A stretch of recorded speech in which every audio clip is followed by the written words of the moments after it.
Hello guys, so Jungle Bob here. So today's video is going to be on a 576 XP Husqvarna chainsaw. It's one that came in. We're redoing the top end on it. The rings are burned up. I think one of his helpers ran straight gas through it.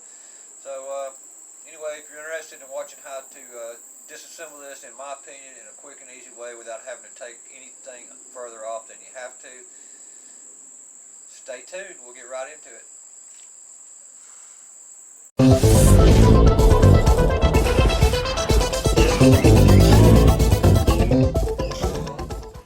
So this is the Husqvarna 576 XP that you might have seen on my video a couple days ago. Not the one with the messed up clutch drum, but the one that the top end needs replacing on. So I thought I'd show you just a quick way to break this down so you don't have to take as much off of it. You got the 4 straps on the side covers here. There's 2 on the other side, and the cover will come off. And these are all basic things that you should already know, but if you don't, undo the spark plug, boot, take the spark plug off. Now, before I took it off, I took it all the way apart.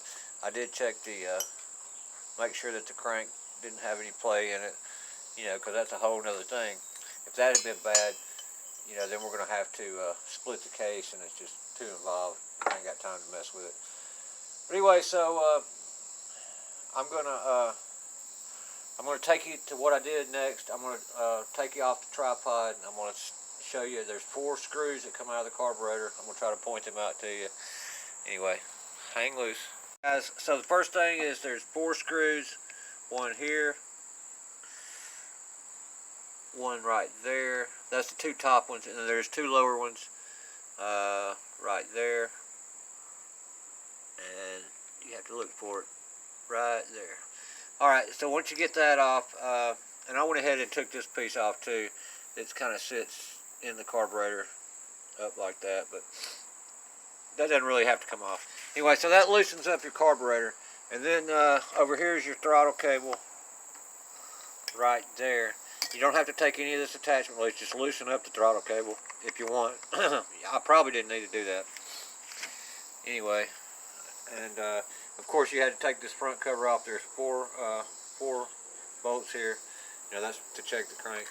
And then in order to actually loosen up this cylinder, there's 4 bolts. You go down in it like this. These are all hex keys, Allen heads, whatever you want to call them. 2, 3, and 4. And to be able to lift this up, you have to go underneath here. There's 2. I don't want to take it apart right now, but there's 2 bolts that hold the bottom side of this handle on, and then there's one that goes right in here. And all these same hex head size, and that way you can wiggle this handle, so when you get ready to pull the cylinder up, it won't be a problem.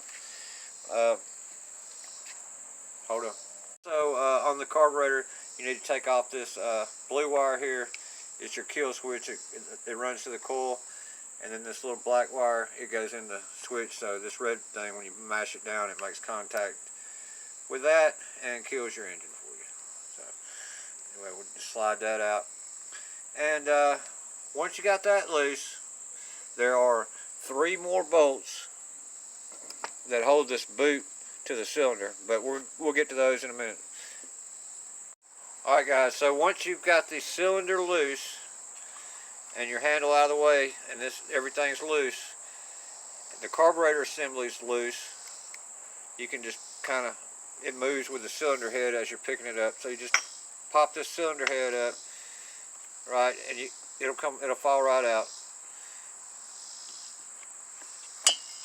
And then you can turn it all together as one piece, and you'll get to this. You can see there's one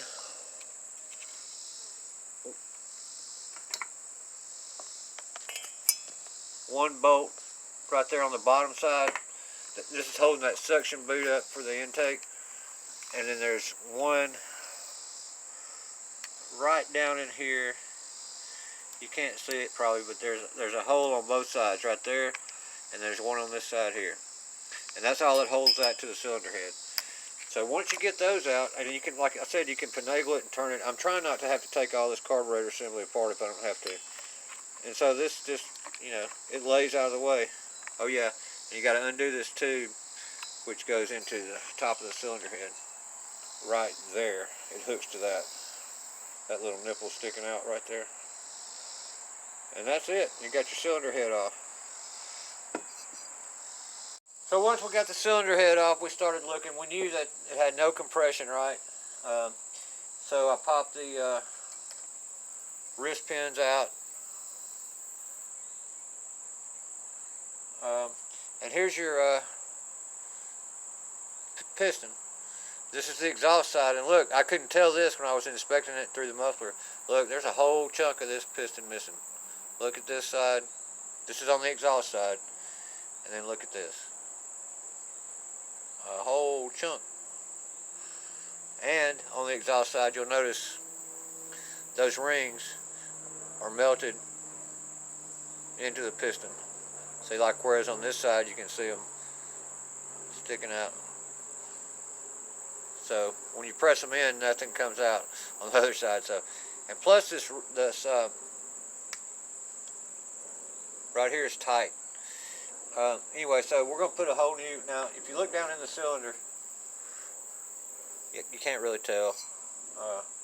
I don't see a lot of scoring per se. Well, you do. You just have to look. I don't know. It's hard to show on the camera. But we're going to replace both of them.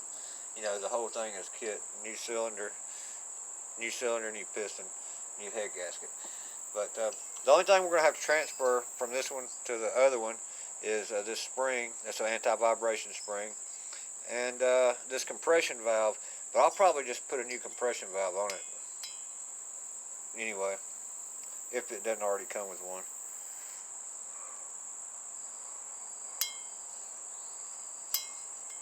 But, you know, so there you go. I mean, that's a pretty easy way to take this apart without having, if you know for sure, you know,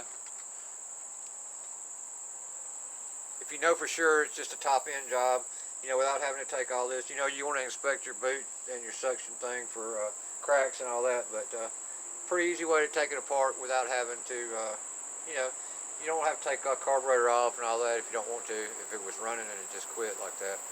Although, after we do get it back together, we will check to see how it's running, and we may go ahead and put a new carburetor on it anyway, just for good measure.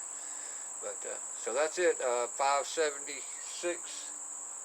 XP Husqvarna, pulling the cylinder head off and the piston out. And so there you go. Hope this helps you guys.